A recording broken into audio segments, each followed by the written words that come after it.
Welcome. We're glad you're here.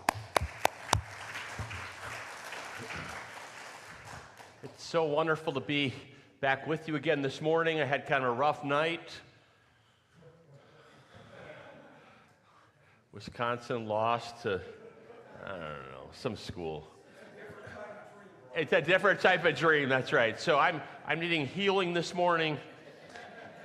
But thank you for showing up again. So real quick review. Last night we talked about the fact that poverty alleviation is about change. How do people who are materially poor or low-income communities actually change? And really, it's about how do we change too?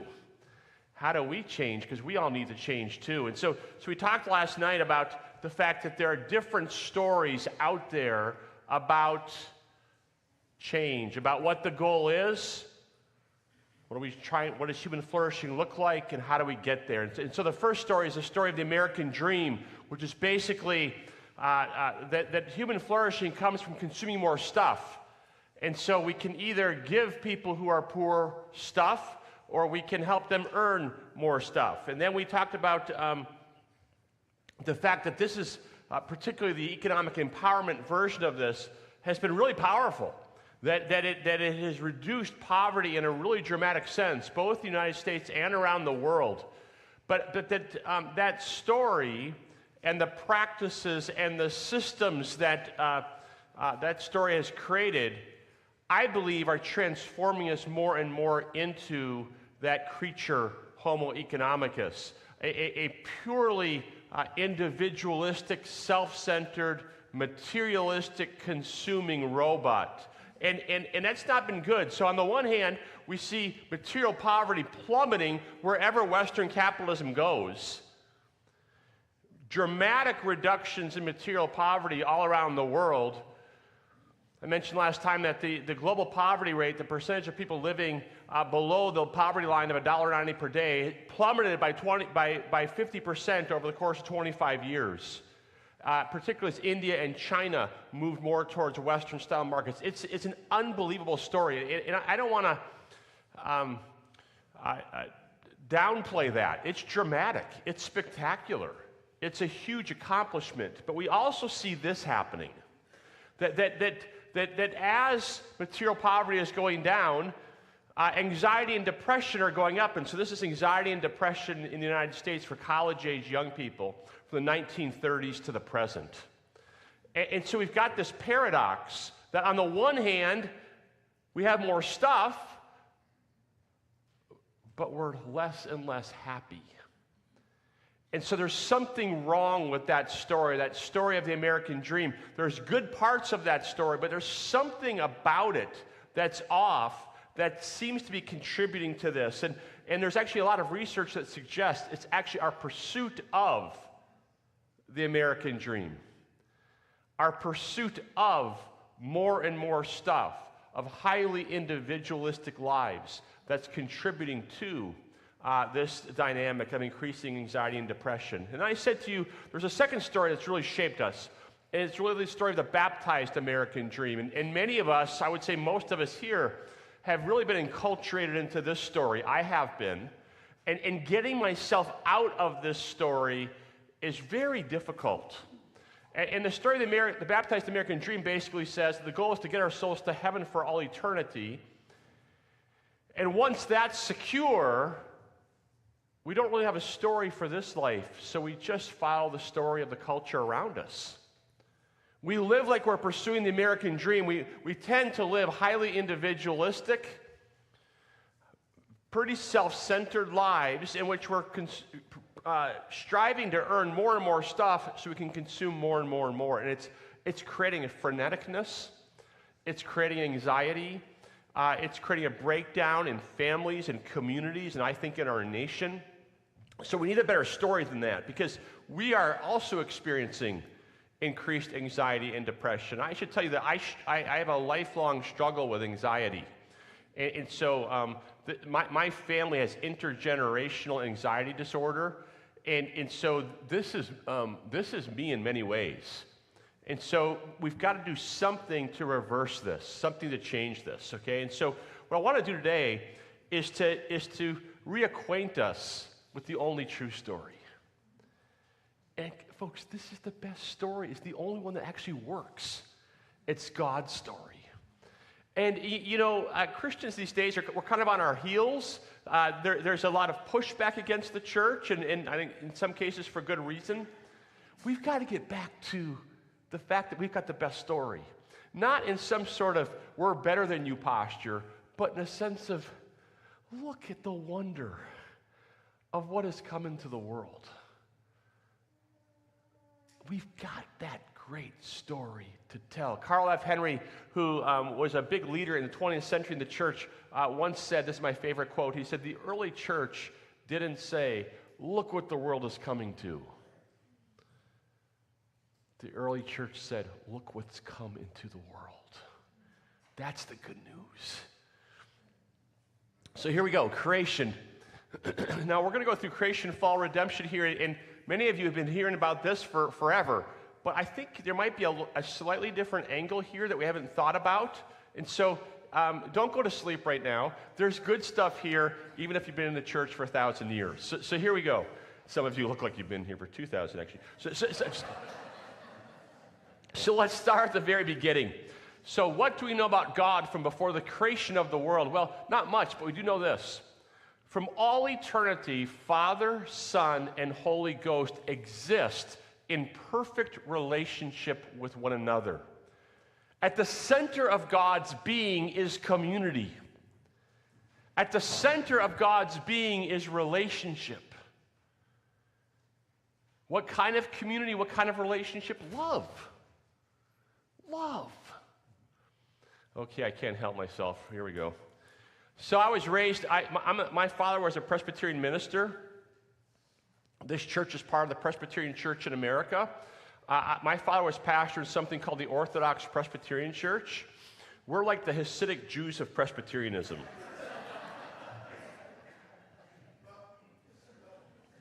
If anything, if at some point you think, man, he seems a little liberal, guess what? I think you're all the liberals. And so I was raised in the Westminster Shorter Catechism. Dessert was contingent upon performance. Every night, Dad brought out the dreaded Shorter Catechism. And I don't know the history of this question, but one of the questions is, what is God?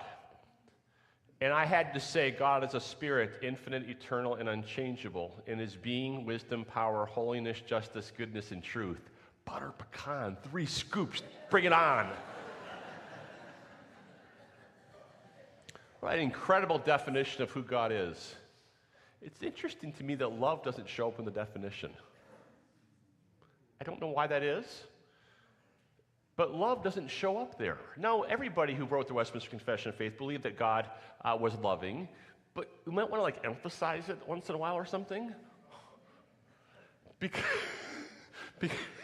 Because inherent to his being is loving community and loving relationship. God is inherently a relational being. God is love.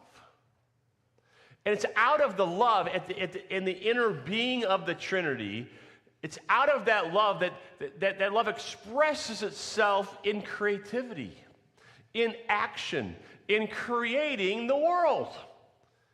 And so, in contrast to the views of Western naturalism, the American dream view, which says that there is no God or he's irrelevant, or in contrast to the view of the baptized American dream, where God is kind of the Lord of our spiritual lives, and then the Monday through Saturday works like a machine, that's not what the Bible teaches. What the Bible teaches is that God creates the world and he sustains it actively. Colossians chapter 1, Hebrews chapter 1. Jesus Christ is the creator and sustainer of all things. So what makes gravity work every single time? It's because Christ is sustaining it every single time. The world isn't functioning like a machine. Christ is actively present in everything that we see. And so when we see the sun go up and go down every day, we should have a sense of, oh, that's the hand of God moving that thing. I know we go around the sun, just go with it. And even the OPC, never mind. Oh boy, it's going to be a long day. Who knows? As I get older, I'm losing inhibition. It's getting worse. Jesus Christ is actively present. And we've got to get a sense of that again. That he's here, he's with us, he's connected, he's present. The world's enchanted by his presence. Well, God makes human beings. And he gives us bodies. That's true. We have bodies. And we do have souls. But the soul is, the nature of the soul and its relationship to the body is a little different from at least how I was kind of raised. Okay? And so yesterday I said to you, for many of us, the body contains the soul the way that a cup contains water. And I said to you, we kind of think of the soul as being the mind. Well, the scriptures actually give us a fuller view of the soul. And so the soul, we can say, has three facets to it. Now, don't think of this as three components like three parts of a car, like a carburetor and a piston and a tailpipe. It's not like that. It's more like you have this thing called the soul, and it has three facets to it that are all intertwined. So don't think of it as three components. Just think of it as like three facets of a whole thing. And we have a mind, affections, and will. The mind is what thinks. The affections are what feel, our emotions. And then the will, the desire to act. And all three are part of the created order. When I was co-authoring this book with Kelly Kapic, who's a profound theologian, I'm just a humble economist, he said to me in the middle of writing this book, he said, Brian, many of us think the affections are part of the fall. And as soon as he said it, I thought, oh, that's how I act. When my wife and kids have emotions, there's a part of me that says, let's stamp those down, because they get in the way of God's mission of thinking rationally. It's been really great to be married to me for 33 years. I don't know I noticed my wife's out there having food. There's a reason for that. So I would have never said emotions are part of the fall, but the way I've acted is as though they are actually. And actually, research is finding is that emotional part of us is actually the primary driver of things. That much of how human beings function comes out of our. Oh, my wife is in the back; she's hiding right now. I remembered our anniversary last week, and you forgot.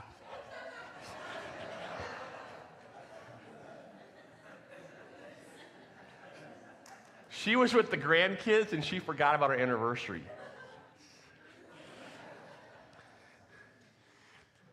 Research is finding that a lot of how human beings, the driver is actually primarily our affections. We're lovers. We're wired for love. And if we lose sight of that, we end up in all weird directions. And so we've got to start to think of the human being as a thinking thing, but also as a feeling kind of thing that's driven by love, and then the desire to act. And Kelly Kapic, my co-author, once said to me in the middle of writing this book, he said, Brian, what you'll notice is that different theological traditions emphasize different parts of the soul.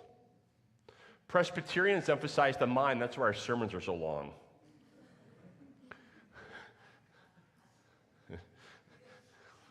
The affections. Some of our Pentecostal brothers and sisters emphasize that a bit more.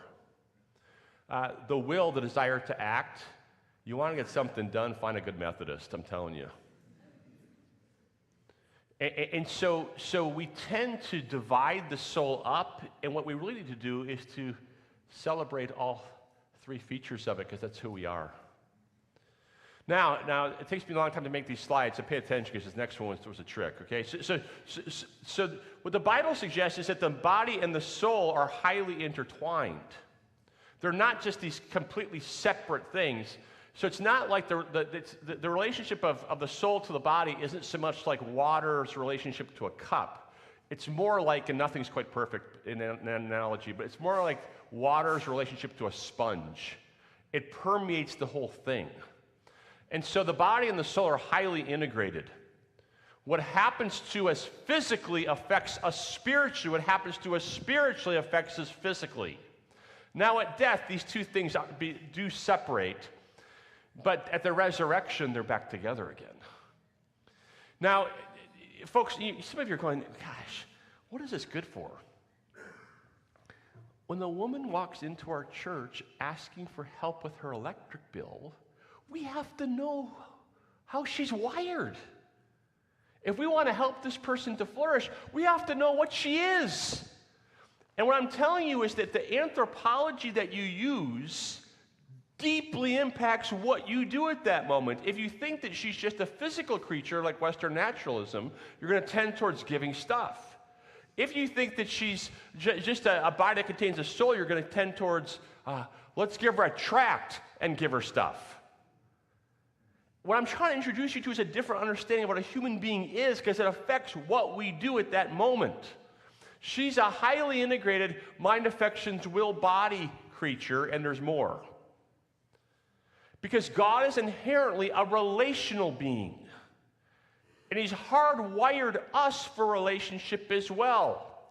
The Bible teaches that every human being is hardwired, created for a relationship with God, with ourselves, with others, and with creation. And I like diagrams because I'm an economist, right? And so I've only been able to figure out one diagram that makes any sense, but it's kind of awkward, all right? Here's who you are. You're like a wheel, or is it a tire? I can never remember. One of my staff members is always upset with me because I always call it the wrong thing. I think this is a wheel. The outer edge of you is not the hub in the middle. The outer edge of you is the outer edge of the wheel. It's a different understanding of what a human being is. It's completely counter to Western individualism. You're not just a body. You're not just a body that contains a soul. You're a highly integrated mind, affections, will, body relational thing. That's who you are.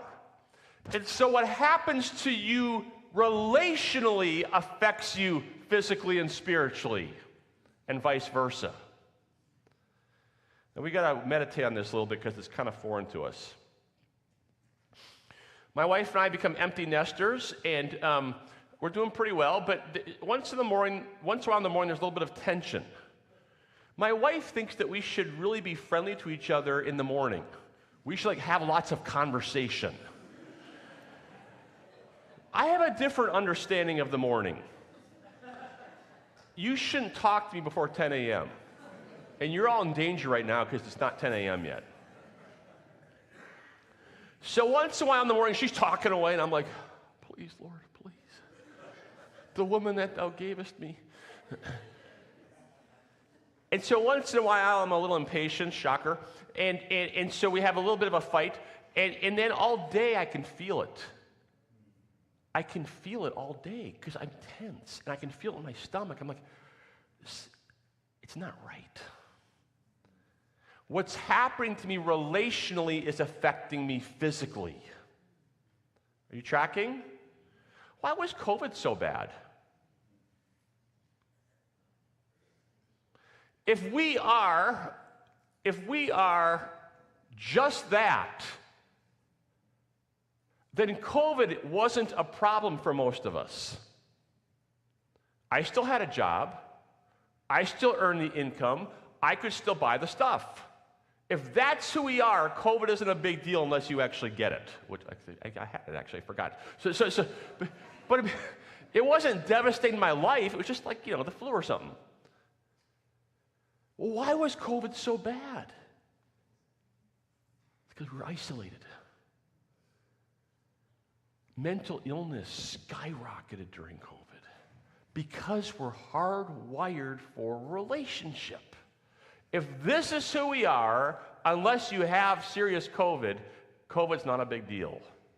The problem is that's not who you are. The problem is that this is who you are.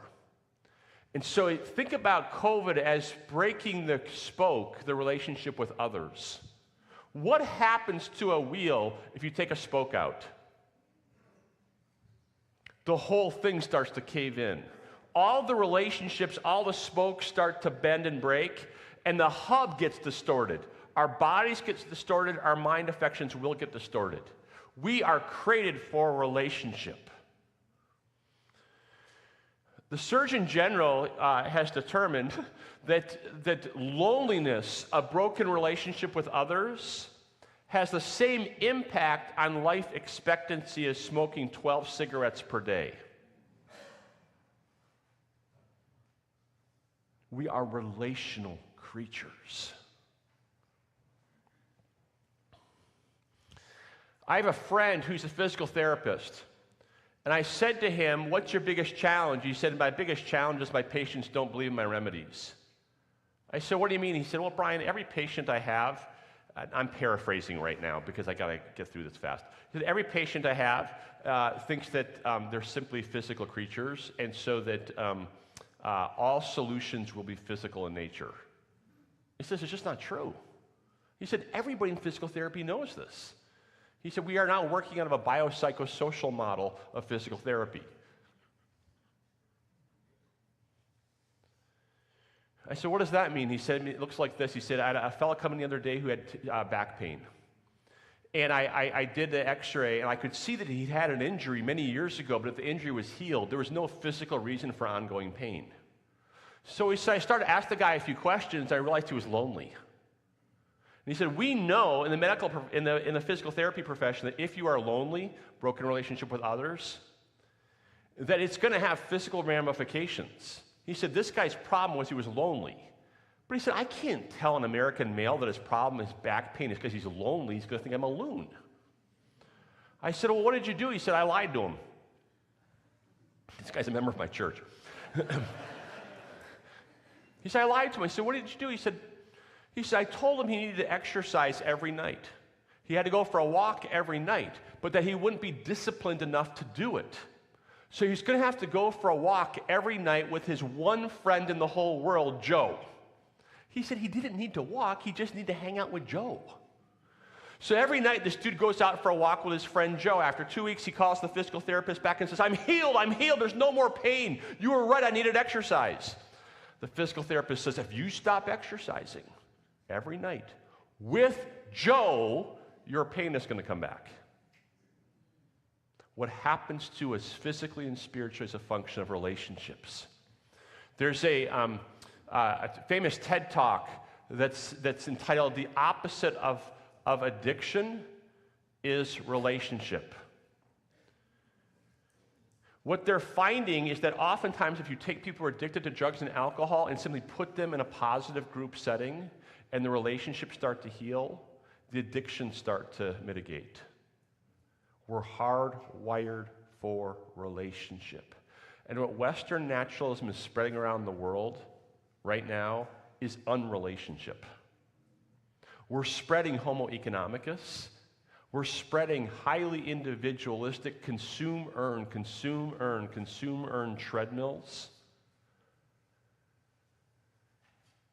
Nobody's home for supper together anymore. It doesn't work. It doesn't work.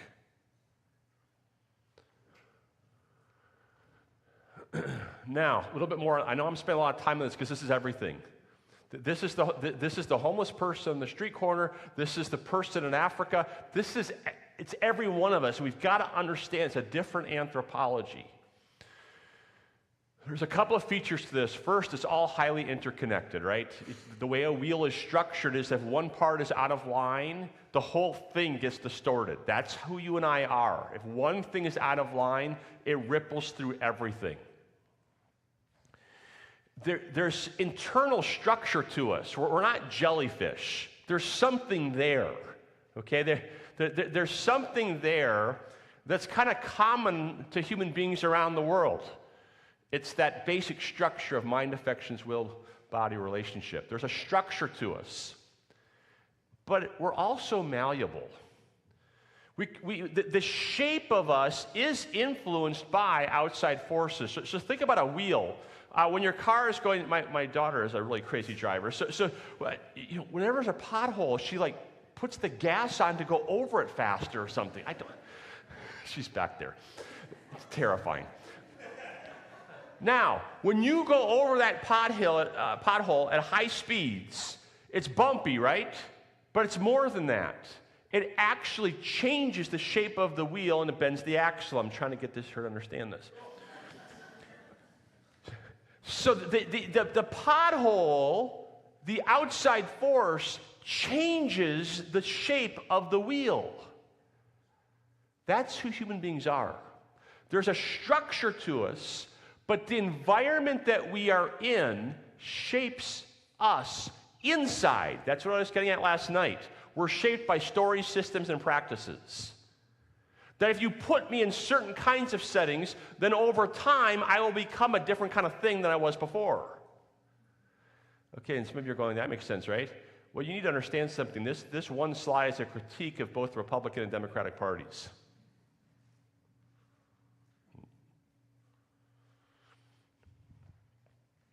Republicans tend to believe that we have a strong internal structure so that social systems don't matter. Why are people poor? Because there's something wrong inside. Democrats tend to believe the problem is the structures are broken, there's potholes in the road. It's both. We are functions of both who we are inside, but also what's happening around us.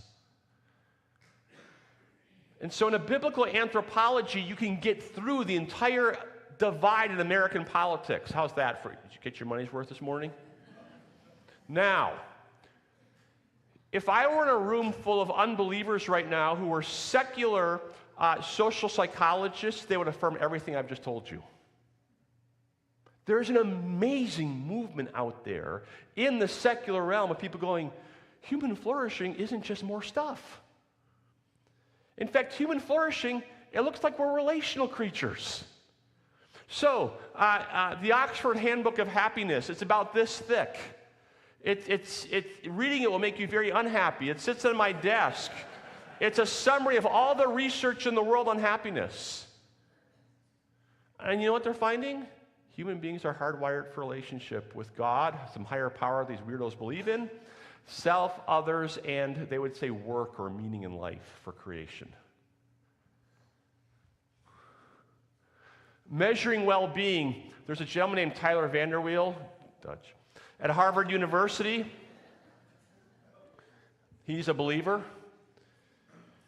He's the head of the Center for Human Flourishing at Harvard University.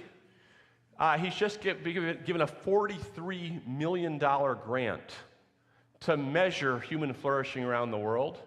And basically what his research says is that we're wired for relationship with God, self, others, and creation. World Happiness Report, I mentioned this last night. Every year now there's an annual happiness report. This has been produced by an economist named Jeff Sachs, who's a world-famous economist. He's saying to all the economists, folks, we have the wrong anthropology. Human beings are hardwired for relationship, and the primary driver of happiness are positive relationships. Everybody knows this. 3 completely different stories about what the human being is like and about what human flourishing consists of. Most of us in the space of poverty are working out of the 2 anthropologies on the left. The one we need to start working out of is the one on the right. You heard it last night probably 50 times. It's about relationship. It's about relationship. It's about relationship. Now, God puts human beings in the right environment for flourishing. So, I don't know if you've ever thought of Eden as an environment. as a community. It's an ecosystem. God, remember last night I had the picture of the fish that was supposed to be in the water, but it's outside the water? God puts us in the aquarium that's right for us. That's Eden. What's going on in Eden? Well, the first thing in Eden is God's presence.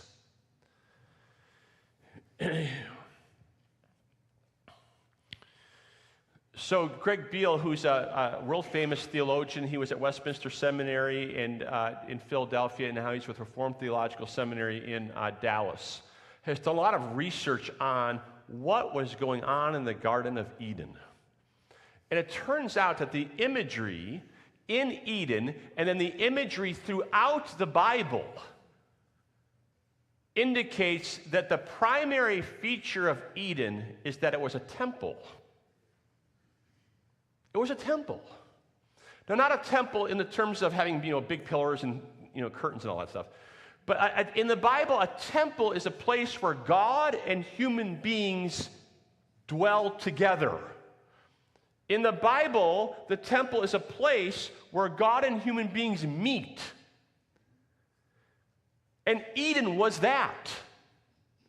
And so there's a sense in which, of course, let me rephrase that. God is everywhere, but there's a sense in which God chooses to relate more intensely, we might say, to make his presence more keenly felt in certain locations. And he did that in Eden. If you actually look at the imagery in the Bible for creating the tabernacle and the temple, you'll discover that the imagery for the tabernacle and the temple are all images from Eden. Eden was actually equivalent to the Holy of Holies. Now, what was the Holy of Holies like? Man, you didn't want to go in there and mess up. Right? I mean, you went in the Holy of Holies, you could get struck dead.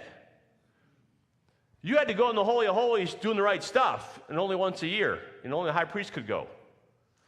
But prior to that, in Eden, Adam and Eve dwelt in the equivalent of the Holy of Holies. They got out of bed every morning, and they're making their coffee, and they're in the Holy of Holies.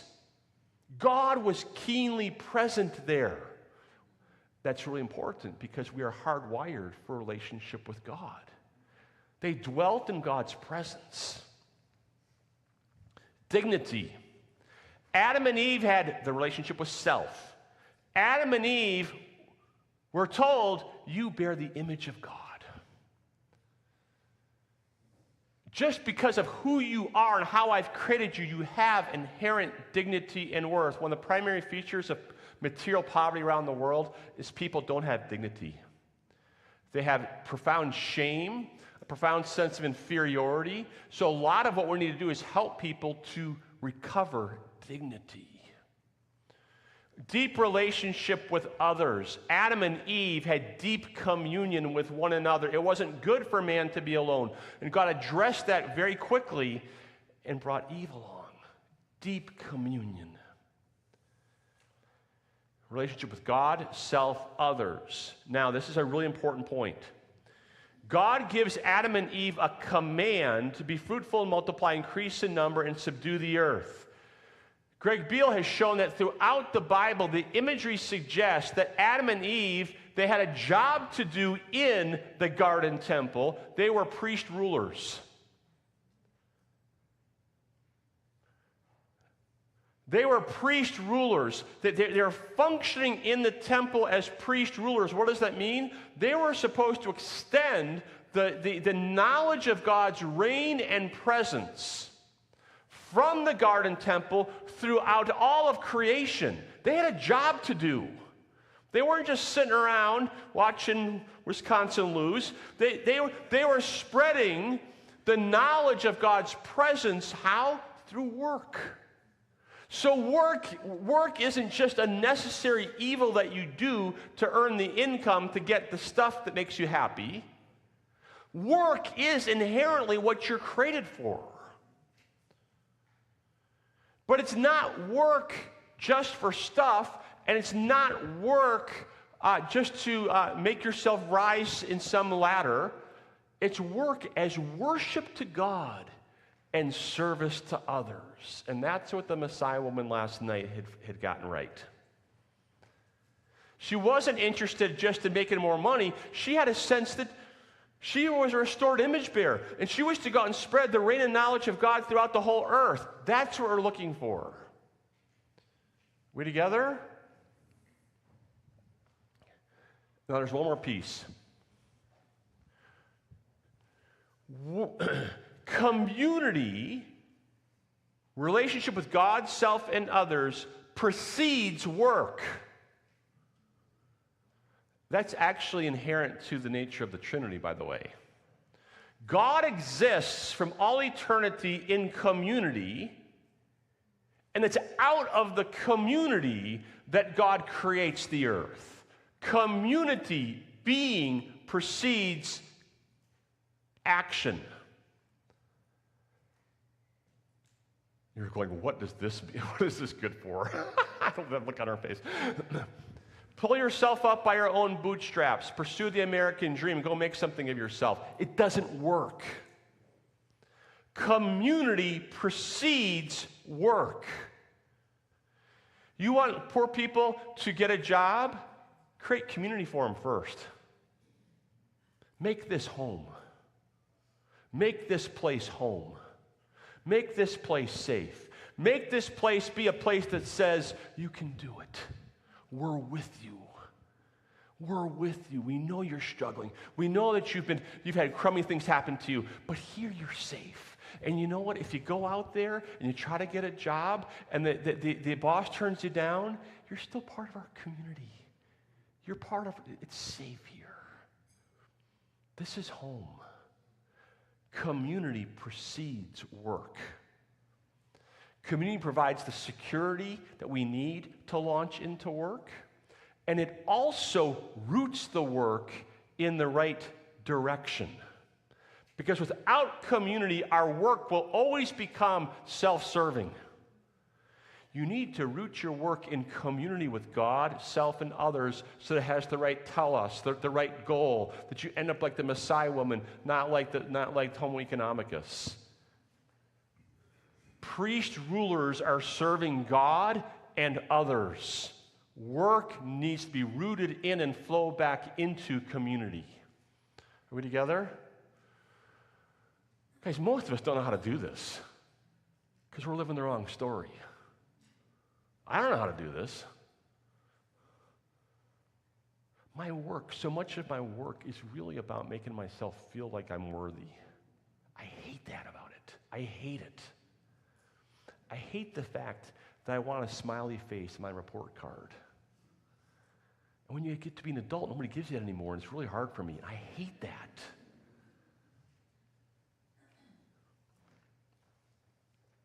So what's the goal?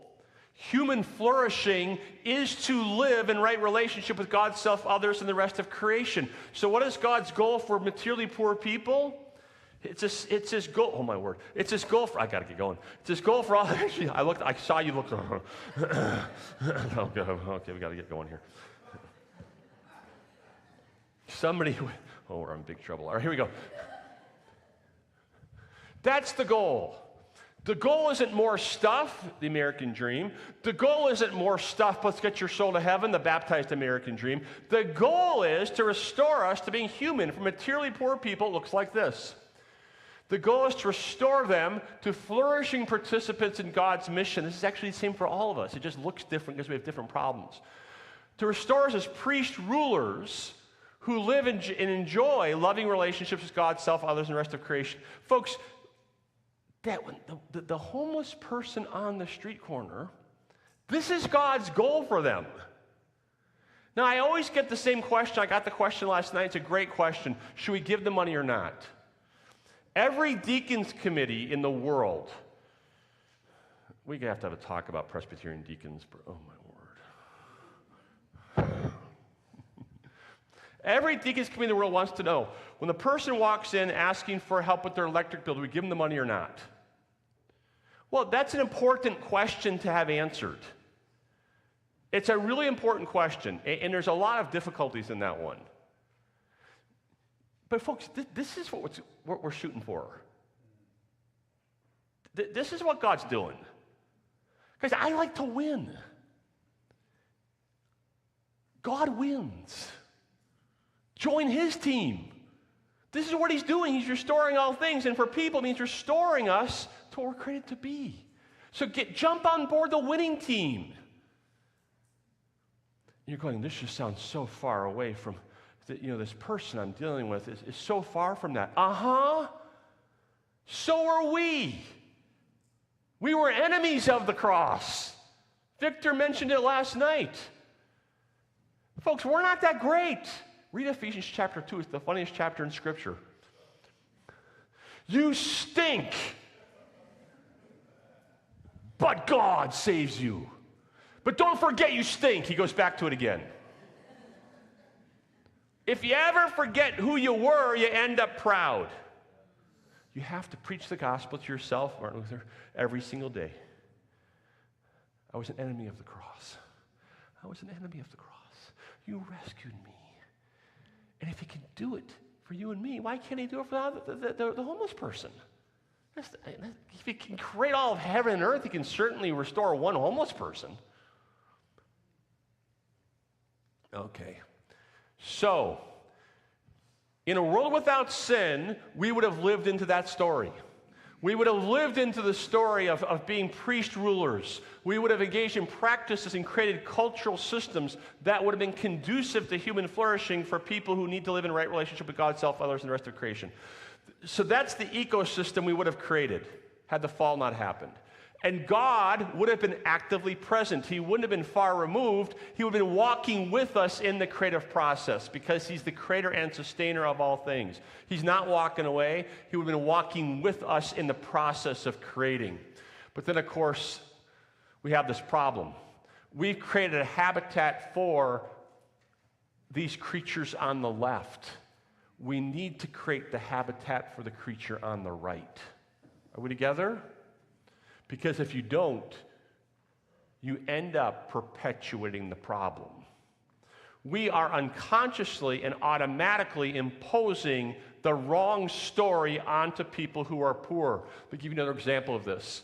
The grant exercise I gave you last night, the very first grant was about a setting in which biblical principles and small business training were being communicated to groups of very poor people in group settings.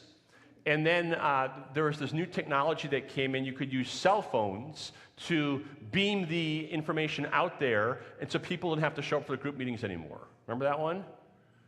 Mm-hmm. Very popular with Western young people. Shocker. It's very popular with Western donors. If you were all like people that were giving away $1 million a year, you would all choose this one. I know because I've done it.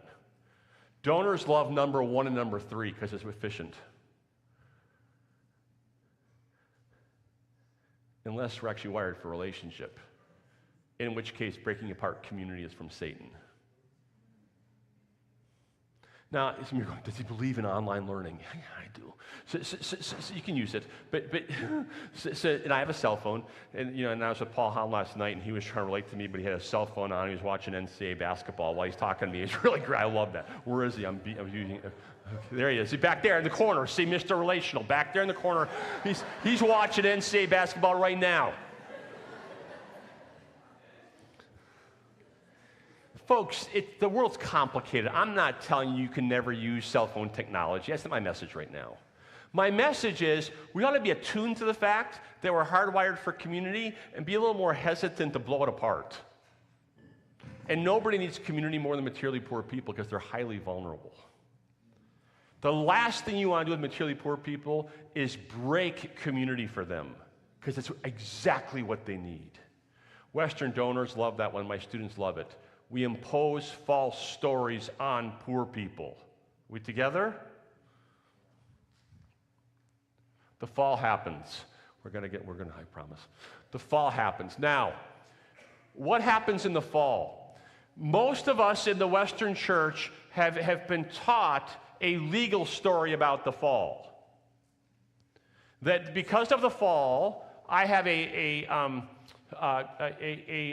problem before a righteous and holy God. I have a legal problem because he's got all these laws and I have sinned against them, and because of that I'm guilty. I deserve eternal punishment. It's a legal story, and that story is completely true, by the way. It's completely true. The Bible says all have sinned and fallen short of the glory of God. The wages of sin are death. I'm all in. There's a legal dimension to the fall. Absolutely no question. A lot of young people are questioning that today. Don't question it. It's all true. But there's more than that. Adam and Eve are dwelling in the presence of God. They're hardwired for communion with God, and they're cast out of God's presence. There's a human flourishing problem that pops up there. When Adam and Eve are thrown out of the garden, it's like that top spoke has been removed. It must have been absolutely terrifying. It's like they're astronauts in outer space and the tethering to the spaceship gets cut. That's more than a legal problem. That's a kind of problem. So what happens when you remove that? The whole human being gets distorted. And what we try to do is to prop ourselves up through the other relationships, and they can't do what only God can do. And so we try to make our work, our relationship to creation, we try to make that our God that we're serving. We try to find comfort and dignity and acceptance there. Done work, crummy boss. So I'll go over and get a girlfriend, relationship to others. She's going to make me feel better about myself. And then she decides I'm a loon and she breaks up with me. That didn't work. These other relationships can't do what only God can do.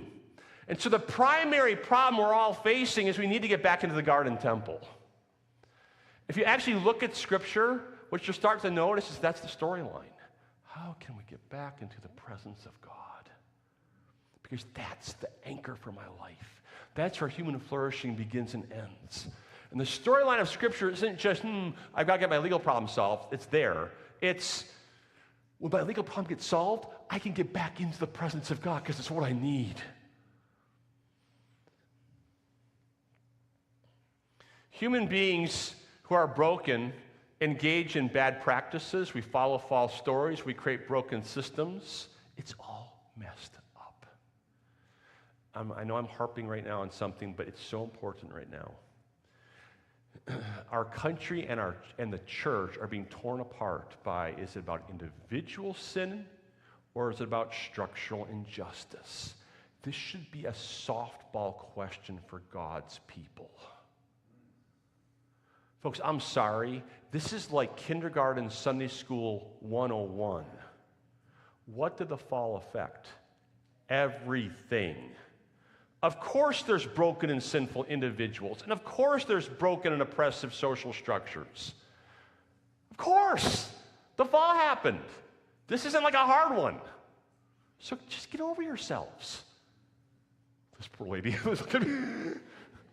You don't have to choose sides. In every setting, you ought to be the Christian's eyes ought to be attuned in any setting. There's brokenness here. Where does it come from? The fall happened. Is there probably individual sin going on here? Is there probably systemic things going on here? And it doesn't have to be intentional oppression from systems. What I'm telling you is that even when the systems work the way they're supposed to, they're not systems for human flourishing, they're systems for homo economicus. Even when they work right, they're not working right. We together? Okay. Oh, there's this other little thing. Demons are given greater latitude.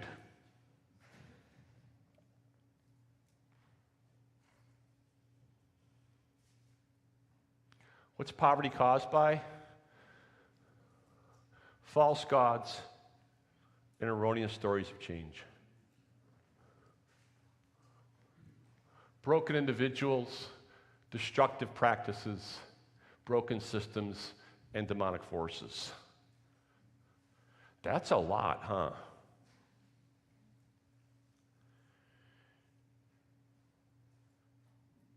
And we go on a short-term missions trip to solve this.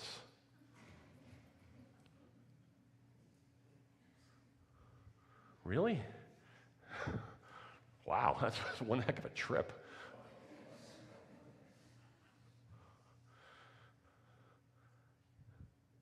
This is big. This is huge. You can't solve it, but there's somebody who can and who is.